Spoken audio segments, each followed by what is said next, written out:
Hello दोस्तों, स्वागत है आपका हमारे चैनल पर, जहां हम बात करेंगे डीसी की सबसे बड़ी घटनाओं में से एक क्राइसिस ऑन इन्फिनिट अर्थ्स के बाद की दुनिया के बारे में।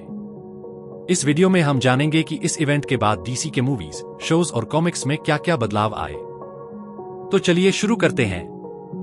Crisis on Infinite Earths DC Comics की सबसे बड़ी और सबसे महत्वपूर्ण घटनाओं में से एक है। इस कहानी को मार्व वुल्फमैन और जॉर्ज पेरेज ने लिखा और इसका प्रभाव आज भी डीसी की दुनिया पर महसूस किया जाता है। इस वीडियो में हम देखेंगे कि इस इवेंट के बाद डीसी के विभिन्न मीडिया में क्या बदलाव आए। पहले बात करते हैं टुमारोवर्स की। टुमारोवर्स ने क्राइसिस ऑन इन्फिनिट अर्थ्स की कहानी को एनिमेटेड फॉर्म में पेश किया।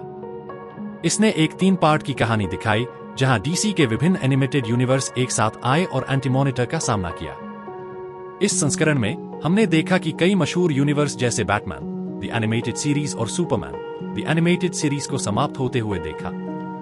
इस इवेंट के दौरान सुपरगर्ल और वंडर वुमन की मौत ने दर्शाया कि किस तरह के बलिदान की जरूरत थी। फाइनल में इन यूनिवर्सेस को एक नई पृथ्वी अर्थ प्राइम में विलय कर दिया गया।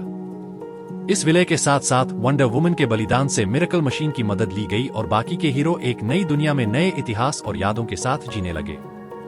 अब बात करते हैं डीसी कॉमिक्स की। 1985 में मार्व वुल्फमैन और जॉर्ज पेरेज की क्राइसिस ऑन इन्फिनिट अर्थ्स ने डीसी की कॉमिक्स को पूरी तरह से नया रूप दिया। इस इवेंट ने मल्टीवर्स को समाप्त कर दिया और एक नई पृथ्वी न्यू अर्थ बनाई। इस कहानी में एंटी-मॉनिटर ने मल्टीवर्स को एंटी मैटर वेव से नष्ट कर दिया। द मॉनिटर ने मल्टीवर्स के हीरो और विलेन को एक साथ लाकर एंटी-मॉनिटर का सामना किया। इस संघर्ष में कई हीरो ने अपनी जान की बाजी लगाई, जैसे बैरी एलन, द फ्लैश और करा जोर-एल, सुपरगर्ल। न्यू अर्थ बनने के बाद डीसी कॉमिक्स की कहानियों में कई बदलाव आए। सुपरमैन अब अकेला क्रिप्टोन का उत्तरजीवी था, बैटमैन अब एक शहरी किंवदंती बन गया और दीना लैंस ने जस्टिस लीग की स्थापना की। क्राइसिस ने नाइटफॉल और द डेथ ऑफ सुपरमैन जैसी कहानियों के लिए रास्ता भी तैयार किया। अब बात करते हैं एरोवर्स की। एरोवर्स ने अपनी क्राइसिस ऑन इन्फिनिट अर्थ्स को एक 5 पार्ट क्रॉसओवर इवेंट के रूप में पेश किया। इसमें the Flash, Arrow, DC's legends of tomorrow, Supergirl, Batwoman और ब्लैक लाइटनिंग के हीरो एक साथ आए और एंटी-मॉनिटर का सामना किया। इस संस्करण ने भी महत्वपूर्ण तत्वों को बनाए रखा, जैसे मॉनिटर और एंटी-मॉनिटर की भूमिका, स्पेक्टर, हार्बिंगर और पाराया। एरोवर्स ने इतिहास रचा और कई महत्वपूर्ण कैमियोज दिए, जैसे टॉम वेलिंग का सुपरमैन, केविन कनरॉय का बैटमैन और ब्रांडन राउथ का सुपरमैन। एरोवर्स की क्राइसिस का अंत हुआ अर्थ प्राइम के निर्माण के साथ।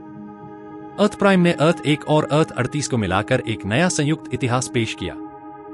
हालांकि मल्टीवर्स अभी भी अस्तित्व में था, लेकिन अर्थ प्राइम के मुख्य हीरो इसे केवल बाद में ही जान पाए।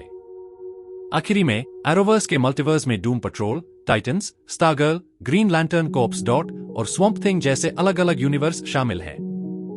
तो दोस्तों, यह था हमारे वीडियो का आज का हिस्सा, जिसमें हमने देखा कि क्राइसिस ऑन इन्फिनिट अर्थ्स के बाद डीसी की मूवीज, शोज और कॉमिक्स में क्या क्या बदलाव आए। इस इवेंट ने डीसी की दुनिया को पूरी तरह से नया आकार दिया और इसके प्रभाव आज भी महसूस किए जाते हैं। अगर आपको यह वीडियो पसंद आया हो तो कृपया लाइक और सब्सक्राइब जरूर करें। कमेंट में बताएं कि आप इस इवेंट के बारे में और क्या जानना चाहते हैं। धन्यवाद और देखते रहिए हमारे चैनल पर नई और दिलचस्प वीडियो के लिए। अधिक वीडियो के लिए हमारे चैनल को सब्सक्राइब करें और नई अपडेट्स के लिए बेल आइकन दबाएं।